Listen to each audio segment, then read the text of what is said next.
प्रश्न वाताशी गा खारिता हेया वा आताराशी देस सेमाई देस।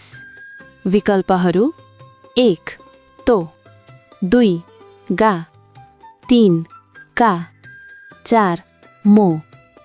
व्याख्या यस वाक्यको अर्थ हुन्छ मैले भाडामा लिएको कोठा नयाँ छ सानो छ। 1 वाक्यको बनावट बुझौं। आताराशी नयाँ यो एउटा सकारात्मक विशेषता हो। सेमाई साङ्गुरो सानो यो एउटा नकारात्मक वा कम राम्रो विशेषता हो। 2 सही विकल्पको छनोट। जब हामी एउटै वस्तुको बारेमा एउटा राम्रो कुरा र एउटा नराम्रो कुरा विपरीत अर्थ दिने शब्दहरू जोड्छौं तब जापानी व्याकरणमा गा पार्टिकलको प्रयोग गरिन्छ। गाको अर्थ नेपालीमा तर भन्ने हुन्छ।